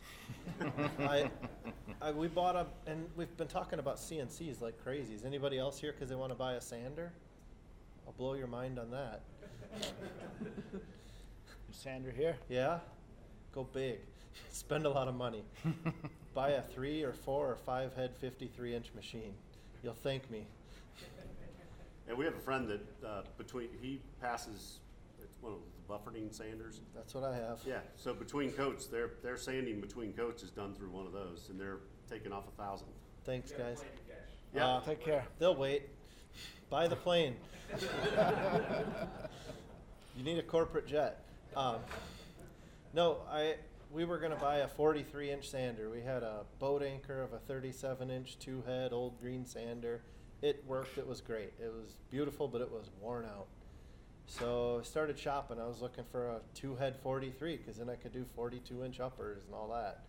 And I toured a shop that we toured, and the guy had a 53-inch, and I'm like, 53-inch? What the hell are you running through this thing? He goes, everything. And I was like, what do you mean? And we budgeted about $60,000. We ended up going 6 figures on the sander. But I do sealer sanding on it now. I do veneer work with it. I mean, everything that comes off the CNC, if it's not a finished panel, it goes through that machine, and it's just unbelievably perfect. So yeah, I spent $40,000 more than I planned to, but in a year's time, I was like, holy cow. If I need a sheet of 1/2 inch, throw some 3/4 through the sander. A lot of sawdust. Doesn't matter, it'll do it. But it's actually like a CNC. It's programmable. It reads the stuff. I can glue money down. I can sand the amount off. If I need more money, I can just make it. These machines make you money. Any other questions on processes? Yep, go ahead. So how do you guys know when is the time to buy the machine? The time was last year, or the year before. Pretty much, yeah. I think everything I've bought, I wish I'd bought earlier. Yes. Yeah. Yeah. If you're feeling an urge that you need it, that it will benefit your company, probably should have bought it last You year. either need to go to the doctor or buy the machine. I wish the week after I decided to start the business, I'd bought a CNC. Yeah. Yeah, it's always I wish I would have known, or I wish I would have had this before. I could have done that job and made more money. So, I mean, If you're as busy as and you're feeling the crunch of time that this is going to improve it, it will. it will make it worse in the interim. Yeah. Oh yeah, there'll be headaches. There'll be 6 months. There'll be moments of God. There'll be 6 months of me watching for red lasers on me at night when I'm going home. Somebody's going to take me out for convincing them to spend money. More money. More money. Yeah. In all honesty, I did this to him too with the edge bander. He wanted mine, and I said, well, Yeah. if I'd known, I would have bought the one with the servos, so it's all done from the screen, and I think that cost him about $60,000. Yeah, I budgeted about $80,000 for an edge bander. When it got done, I was $250,000 into it. So that's what friends are for. That's what buddies are for. So we have a joke in the Cabinet Makers Association that it's $275 the first year and $275,000 the second. And it's kind of ringing true. But I mean, I would have never, ever, ever considered doing this crazy edge bander, and we got it, and the guys are like, "You're nuts." And a couple of my guys that kind of get it, and they're like, "Yeah, no, he's done this before, and it's worked." I had one employee that we went through us going from an iron to the used edge bander. When we brought this one in, he said the jump from an iron to that first one, it was a bigger jump from that edge bander to our current one. Those parts come off of that machine. They're ready to go out the door. We don't have to touch them again. Yeah, we bought it to get out of gloss finishing and doing some of these super matte, super flat finishes, and it's the same thing. They come off the machine, we dowel them, we click them together, put them in the case clamp, and they go out the door. So my labor's dropped enough that I buy more expensive material now, but my time goes down, and labor's my biggest expense. So it's crazy, but it works. You just kind of have to take yourself out of the equation and get out there and see some other stuff and do crazy things. And the other thing is we're the only guys in our area that have that machine. We're getting calls from other shops and suppliers to do this. So I'm not blowing smoke when I say kind of go big or go home, but now my fear is other people are at this show looking at the machines going, yeah, it makes sense. And here I am talking about it. So do you guys consider the big machinery an employee? I mean, does that reduce employee? It can, certainly. Could also, I'd rather just keep my employees and buy the machines and get more throughput. Yeah. I mean, Reduce your. My main reason was overtime. I hated paying overtime. So we kept all our employees and just reduced that overtime to hardly anything at all. Yeah, I mean, Absolutely. You'll be shocked at, I mean, you can, once the part is cut, you can have just a standard base cabinet put together with all the hardware on it in about 30 minutes at the most. I mean, it takes me 15, so it probably takes them 40. I mean, if I can free up good guys to do stuff I can charge more for, I'm gonna buy the machine. I see a big return on that. What do we have left for slides? Because I want to make sure we get through all of them. We've got 2 more, learning curve and then one more, Okay. the unexpected. 'Cause So, go ahead. We got to talk about the return on investment. There's some really good calculators out there. I would figure no more than a 5-year return when you try to figure your ROI. If you're getting outside of that, you're putting yourself kind of in the danger zone. And even so, that first 2.5 years or so, if the economy tanks, sorry, you're in trouble. Some of the things that I wish I would have known right off the bat, making sure what the tooling package is included if it's a CNC that you guys are buying, because they will throw in a certain allotment of bits or give you a certain price for what they'll give you for. But if you talk them down enough too, that's off the table. Absolutely. They're just going to give you a bare bones machine. So that's a cautionary tale too. They'll play ball, but it's going to come out of somewhere. Yeah, a tooling and tool holder package for a machine that has 8 tool holders, 10 tool holders could be a couple $1,000s. So I mean, it's not a when that's included, it's a little chunk of change they're including in the process, and it's good because most of your machine suppliers are going to set you up with tooling that's generally used in the industry. You're going to have compression bits, you're going to have a downcut bit, your upcut bit, maybe a ball nose. I doubt it. But you definitely need to know what you do. Right, absolutely. You know, for us, we needed 8mm bits. We needed 10mm bits. We needed a 5mm bit. I mean, we had a lot of requirements, and we have a 10 tool holder, and we use all 10 in every package we send. I mean, it may not be every sheet, but every package that goes down, every tool comes out at some point. We've got 8 on our machine, and I wish I had more. I wish I had double that. Yeah, we have 10. It's adequate for what we do, but I'd like to have another carousel now that we're doing a lot of getting into the MDF one-piece doors. That's like a whole nother set of tools to do a couple door profiles, and you really don't want to be mixing those. So you want to have dedicated stuff for that. And then drill banks. That's, I don't know. None of us can agree on that. I'm a huge fan of drill banks. So am I. Me too. I think you should have 30 or 40 And I drills didn't buy in one it. despite the 3 of them telling me I should.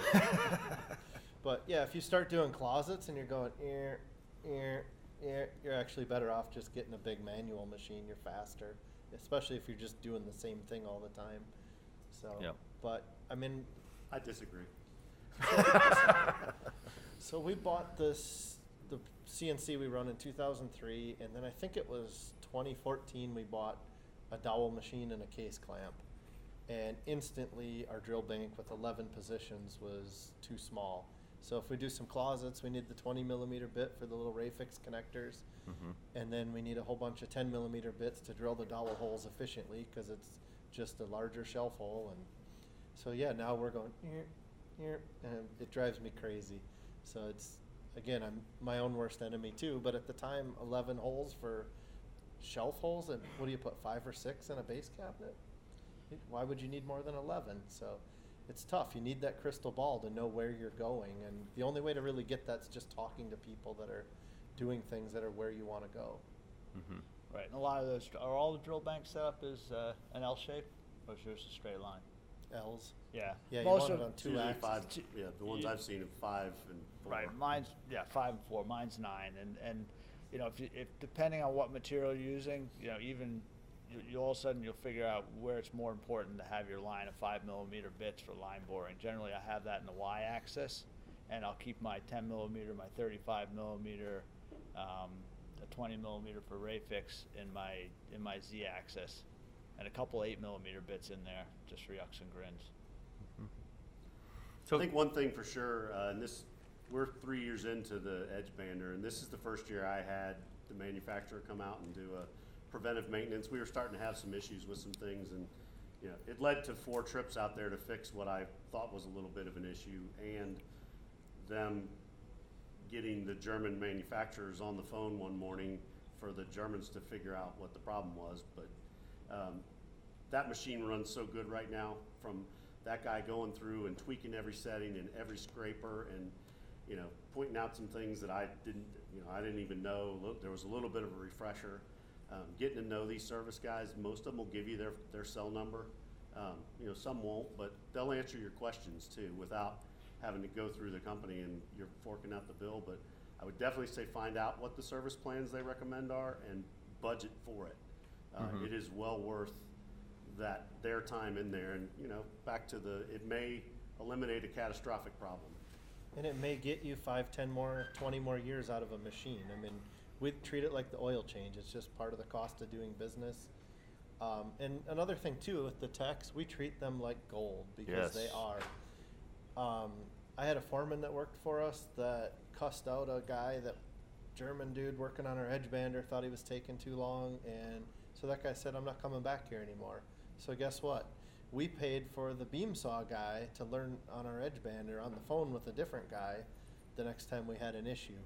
And it was a huge, huge mistake. And it was stupid. When those guys show up, we ask them what they drink, what they eat, whatever, and we just kiss their butts because they are our lifeline. And they will share stuff with you or they'll choose not to. So I would treat those guys like absolute gold. Mm-hmm. They're not prima donnas. They're guys that live on the road. They're away from their families, away from home, and they're here to help you, but you got to treat them great. I mean, they're people too, and they get thrown into stuff, and people are pissed off because the machine isn't working, and the salesman told them it was going to do this and that. And, and at some point too, they have a choice whether or not to go to your shop or go to a competing shop and fix something, and they'll find a reason to come to your shop if they can. So treat them so well. We've got great relationships with those guys, and they'll come to our shop anytime they can. And what does it cost me? An extra $100 at the end of the year? I buy them lunch and they stay, and yeah, I still pay for their per diem lunch, but big deal. It's just part of the deal. Mm-hmm. Next one. Hey, look at that. Find out where the parts come from on your machine. When you're looking at something, I don't care if it's a sander or bander, look at the parts, the servos, the motors. Not only that, but make sure they keep them in stock too. Yeah, and there are manufacturers you'll walk up to and they'll tell you you can buy all these parts at Grainger if you need them. You don't have to buy them through us. That's a big difference. I mean, there's a big difference in cost if it's a proprietary part. I like parts that are stateside and stocked, and I know I'm paying for it. I know I'm paying the inventory and overhead and the management system for it, but when I call because somebody screwed up a part on my machine, one of my guys screwed something up a couple weeks ago. It's a $30 part. I could get it elsewhere for $3, but I wouldn't get it for 3 weeks. So I ordered 2 of them, and they were in my shop. I was like 2 or 3 in the afternoon. 10:30 the next morning, UPS guy brings it in. A minute later, we're up and running. So, I mean, I look at it as you're buying service and you're buying parts when you buy that machine. I will not buy a machine that is just some weird import brand that has parts on it that I can't read or decipher. It has to have it in English, and they have to have parts stocked in the United States. And we all know machines only break when you're not very busy, or When you don't need them. Yeah, that's the only time it ever happens. If you're gonna buy a CNC, find out the spindle. Be ready. The spindle is gonna go out. It's like driving a car forever. Eventually the engine will blow or something. That's your engine. Have a plan in place for when that spindle goes down. Because when it goes down, it's not the time to be figuring out who's gonna take it off and send it in. Have a box, literally have a crate ready to go built for it. There's a whole bunch of people here that rebuild spindles. Go talk to them. Say, hey, I'm looking at this machine. And they're like, don't get that one. If they say that, don't get it. But if they're like, oh yeah, we stock those spindles, they're great guys to work with, probably a good sign. But they do go down. And I mean, the spindle itself can be $10,000 or $15,000. Some of these guys have a core exchange where you can just pop it off and send it in. So it's not a big deal. You might be back up and running in 2 or 3 days, or it could be a month. There's on a note like that, was talking to another CMA member, has the same machine I do, and I know 2 other people that have it, and his spindle failed. To send it out, get it rebuilt was about $12,000. New spindle was $16,000. There was no new spindle to be had the day he called. It ended up they made a mistake and there was one, and the rebuild was going to be 6 to 8 weeks. Some of these big And- mega commercial shops actually have maintenance people and spare spindles sitting there on the shelf, so they just they're back up in a couple hours. So we had a conversation about self-insuring ourselves, and the 4 or 5 shops all putting in a couple $1,000, and somebody's going to hold on to the spindle. When the next person's spindle fails, somebody's going to have that spindle that we all pooled. We're sort of self-insure against it. So we're just trying to come up with some idea, because I mean, if you're used to that machine and you're cranking, and it will be, it's like, oh, we finally got this job. We got 100, apartments that we're going to do all the closets and kitchens in. That's when the sucker is going to blow up on you. And you're like 6 weeks, the job's due in 5, and it's like, holy crap, am I in trouble? If you get a machine and it allows you to do something like the blind dados, keep some redundancy around, keep a process around to go back to butt joints or full dados, whatever you used to do, because when it does go down, you need to be able to just throw that switch and have everybody go into, you might operate at 70% throughput, but at least you're operational. You know how hard it is to call your customer and say, sorry, it's going to be 3 weeks, and they say, well, last job you're going to do for us. You find out how loyal people are and how compassionate they are when your CNC is down, or any big machine. I think that's huge. It's a great point. Redundancy, making sure you have some dado saws or table saws set up so that if it does go down, To do your quality work too, not Yes. grade work. Right. The even easier way is just to network with other shop owners. Try to find, if you're a residential guy, network with a commercial guy down the road. That way you're not ever in competition with each other. I mean, that's the best. We've got and there's some really great supply companies here too. Find out, you get up and running, you get your software cooking, and find out, what version are they using? How do you feed them files? Feed them a small job for a vanity and make sure you get the bugs worked out before you're doing it big time. Piggyback on that comment too. The Cabinet Makers Association took a tour yesterday of 3 cabinet shops. When we joined 8 years ago, that is the most invaluable information that anybody can ever get. I know we had one gentleman here that we had a regional event at my place about 8 weeks ago or so. And there was about, 8, 9, 10 guys there that we just share information, just like we do now, but it's more intimate. It's at a shop. You can see the processes. We visited Chris's shop yesterday at the end of the day. It's just awesome to go and pick like-minded people's brains on, well, why do you do that? Why is it done that way? Have you thought about this way? It's just a good sounding board to get unbiased information from other cabinet builders. And from the end of the guy that was being toured, I also got ideas of how we could maybe do this more efficiently than that. Yeah. I didn't go on the tour because, of course, there couldn't be any dust in my wood shop when people came to tour it. So I was busy cleaning. And invite people into your shop and tell them, hey, I want you to tell me what you're thinking. The most insulting thing is to drive away and be talking to the other person in the car saying, man, why does he do it that way? Maybe I don't know any better. Maybe it's just the way I've always done it. I mean, we all kind of check our egos and just say, we want to hear it. We want to be insulted. We want to be told what's wrong with our business. Because if I'm still doing it, I don't know about it, or I don't realize it, or I'm just too used to it. So have people into your shop. Ask your suppliers. Ask if you can go tour some other shops. And big and small, it doesn't matter. I've literally been in people's garages and I've been like, this is the most efficient thing I've ever seen in my life. It's 400 square feet and you're putting out how much? I was in Chris's shop yesterday. I've been in there twice now. Yeah. We've talked about storage. You and Matt were at my shop working for a weekend last fall, and came up with some great ideas.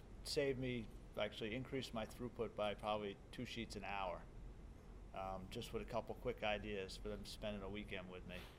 And I went into Chris's shop, and he had 2 high scaffolding that you usually put the bar racks that you put your pallets on and your plywood sheets on, and you put a sheet of plywood on, and one on the bottom he drilled a bunch of holes and put PVC pipe through it and labels, and he created bins for his parts, big bins that would hold good capacity as it came off the CNC. And we're kind of always struggling with rolling carts around. And I'm like, how nice would that be? You know, just a simple.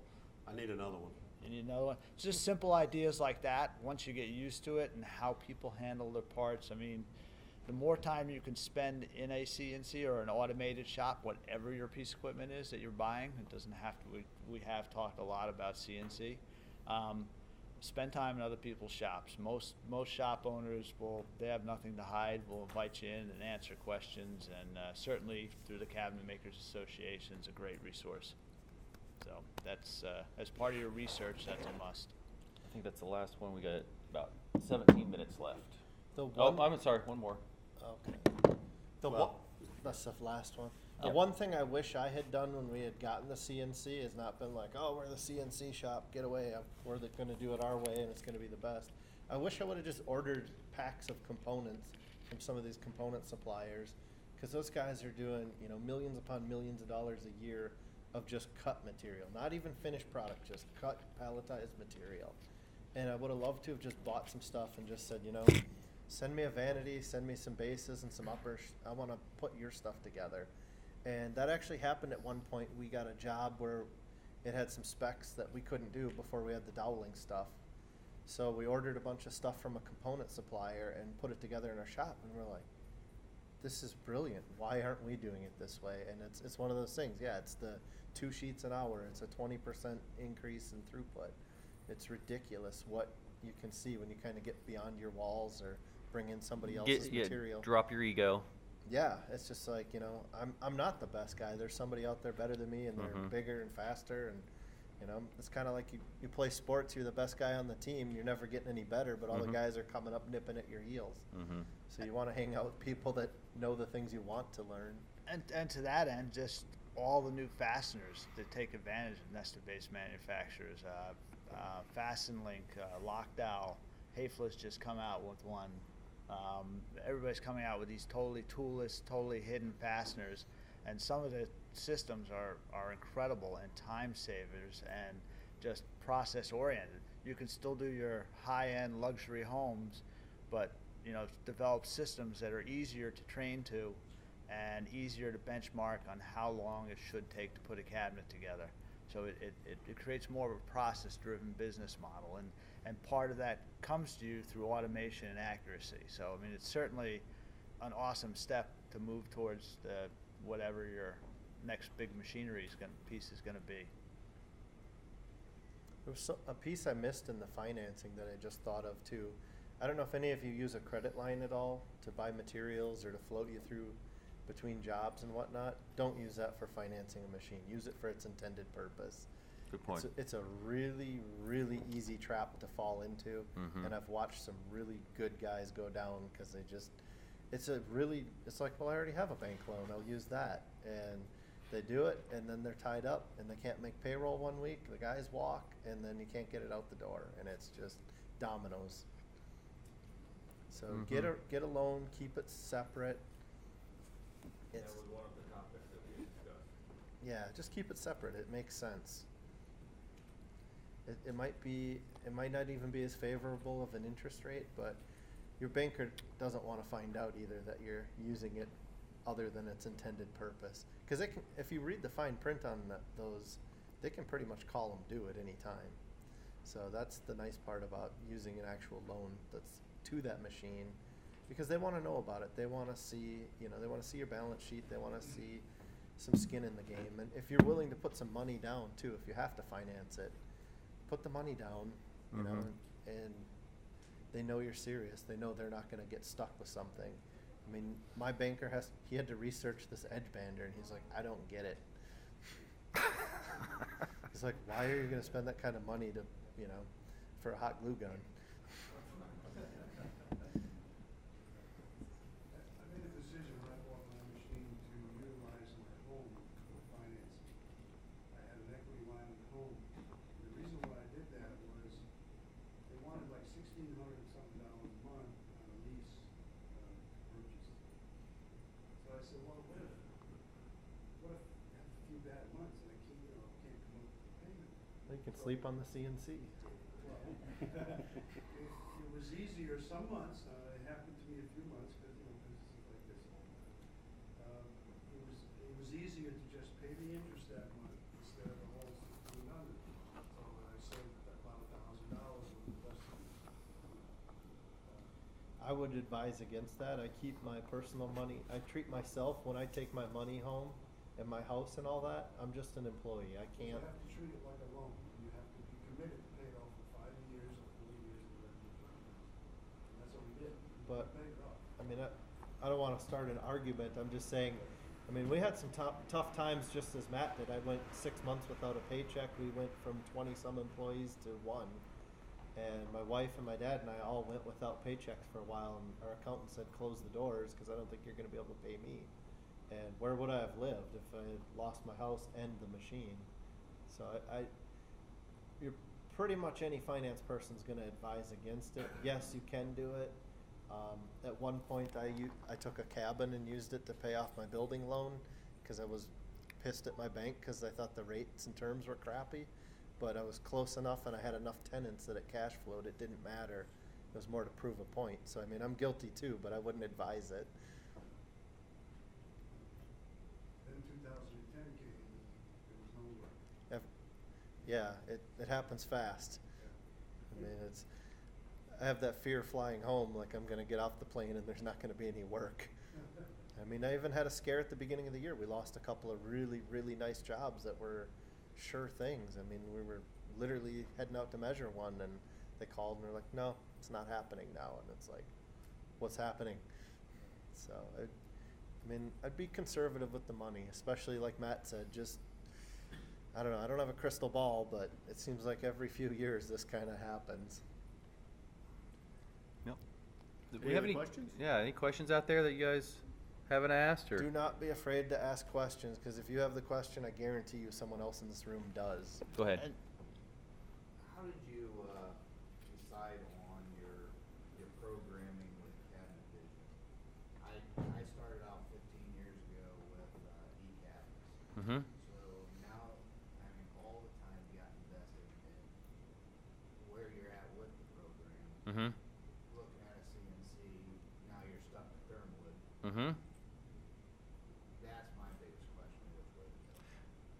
I was lucky because the cabinet shop that I bought already had Cabinet Vision. It had the optimizer already purchased as an add-on. And I'm kind of impartial. There was a time that Cabinet Vision, I felt like they were the 500-pound gorilla that nobody could touch them. And I felt like their customer service was crap, bluntly.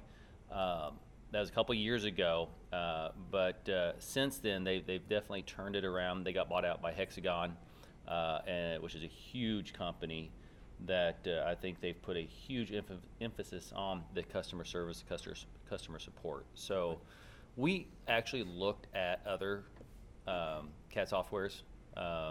Microvellum came and did a presentation, and we didn't like it. I just didn't like their capabilities. So to answer your question, we got lucky and we were given a CAD software that we just, okay, we'll learn it, and we learned it, and I feel now that it's probably the top ones out there. I looked at KCD as well as Cabinet Vision. KCD has the rental program, so I tried it. We do a lot of really weird stuff that other shops don't maybe want to mess with, because their process is build a box this size, move on. And I felt like at the time anyway, and this could be different because that was 5-6 years ago now, that Cabinet Vision had a little more capability of adjustment and changes, where KCD was a little, the guy that's going to build everything the same way every time kind of thing. I had eliminated the AutoCADs. I don't know if I said that in here earlier today, but because I don't know AutoCAD and I don't have AutoCAD, and I didn't want to, at that point, I didn't want to buy AutoCAD and another piece of software just to, like Microvellum runs off of AutoCAD. So you use both KCD? I do not. I tried the KCD for a month or two, and then did the demo of Cabinet Vision, and I liked it better. And once you're in, You're kind of Yeah. That's where I'm at. I've been in. Yeah. You're in. Yeah. 15 years. I mean, if you know the software, and I mean, that's a big piece of it. Is, But I don't want to be, am I making the wrong decision on sticking with the thermwood then and keeping my options limited without looking at cabinet? That would probably be my only reservation, because I remember when ECAB came out, and is the fact that you are locked in to buying a thermwood machine. Not that that's a bad thing; they make nice routers, but that you don't. It sort of really narrows your choices, and I don't like what narrows it to one. right Significantly. right. So I want to be able to make anything anytime, and if I need a different machine to do it, I want to be able to do it. And I don't want it to be, the only reason I can't do it is because I'm locked into this software or this hardware. I mean, you're here; they're all here. It's certainly worth walking into their booth and looking at it. I've looked at them over the years. Yeah. Just the time. Mm-hmm. Yeah, we were Yeah. we were one of the very first cabinetware shops back in the 80s. So we just chose wrong. We could have chosen Cabinet Vision and we would have been ahead of the game. It slowed us down a lot to make the switch, and But it you're glad hurt. you did. Yeah, but But we've only gotten really away from cabinetware in the last 2 couple of years. Yeah, Yeah. and When they forced its hand. yeah. So I mean, cabinetware worked. We had router sim too. It came with our router when we bought it. So it was a. I mean, I learned CAD in school. I'm really comfortable in it. To me, it's the language of the industry as far as architects and everybody is some variant of CAD.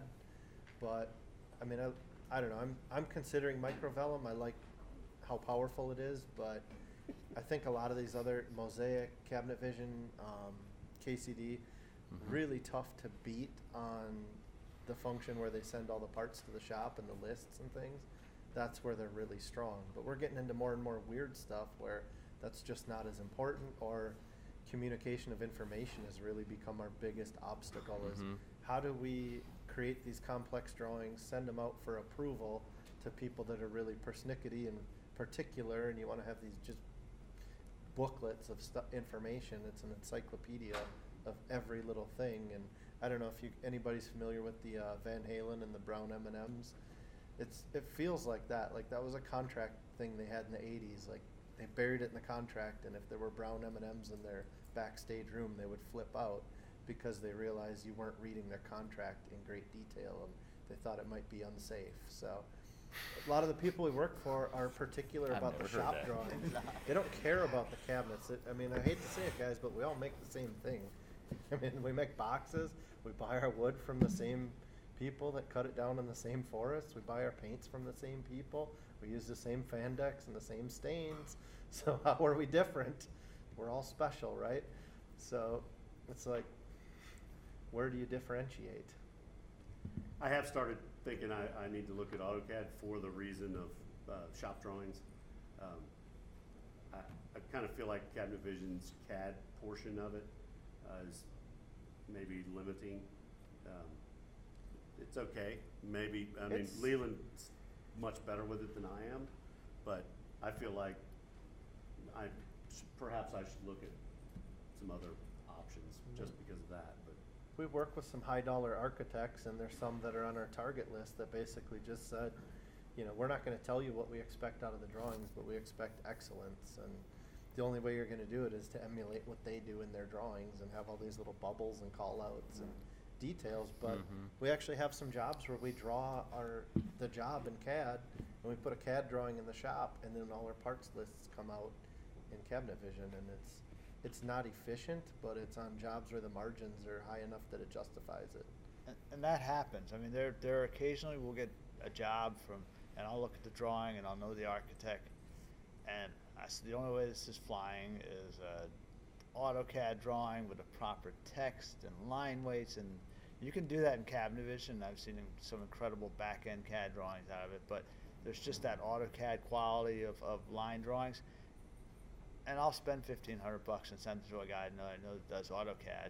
And then instead of drawing the job and making a shop drawing, I'll just draw a wall and I'll sit there and put boxes on it and section them so that they have the information, and still let Cabinet Vision cut them on it, or Cabinetware or Mosaic, whatever software you have, let it cut it. And that there, I know shops that draw everything in AutoCAD and then they just draw the boxes in cabinet vision or whatever so that the CNC can cut it, which seems crazy because as a byproduct of whatever package you use, you should have cut lists, you should have material lists, you should have CAD information, you should have, if you draw to estimate, right? You do that, right? Yeah, I do that. You should have your, I mean, I don't use cabinet vision's estimating, and it's kind of stupid because actually I've done the work, so why wouldn't I take a byproduct of that work? Why would I go to another package?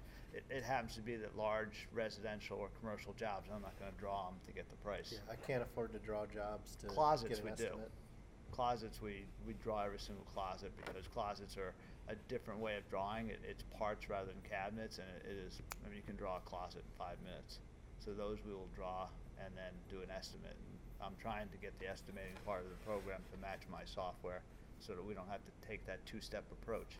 And that's the power of software, is like, you know, if you have that model and all the information, all the rest of it's a byproduct of that work. You're never going to be 100% happy with software. I said it. Yeah, you're always going to want something else. And then once you're happy with it, they'll change the terms, it'll change something. I mean, it's all going to subscription based too, so you don't even own it anymore. Right. All right, guys, we're about wrapped up. We've got a What's Your Problem event just right next door in 316, and it's just open forum. So it's just all It's more of this. It's more of It's this. round tables, everybody sits around, here's the problem in my shop. Employees, Yeah, I mean, that's gonna come anything. up. Oh yeah. Guarantee, every table. I think there's some goodie bags too. Right. People write down a problem. goodie Basically, those are passed around the table, so you end up with somebody else's problem, and you just start sharing with 8 people you don't know at that round table, and everybody takes a marker, writes it on the whiteboard, and then I think the big winners from the table about solving somebody's problem go up onto the whiteboard, and the whole thing is talked about. And we've done it for years, and Yeah. it's always a highlight of every event. Don't sit with people you know or Right. work with, because it's more fun to talk about them when they're not there. Well, and you may be the problem. And they wouldn't say it with you sitting there. I mean, No, and it's separate problems too, so that it's a lot of fun. We've been doing it for years, and the results are usually pretty fun, and you find out a lot of people have similar problems too. It's if almost like, nothing else, you don't get the answer. At least you know you're not alone. yeah, and then you can call somebody afterwards and say, hey, we hung out at this thing. Let's fix this together. Yeah. Well, thanks for coming, guys. Thank you very much. Thank you guys.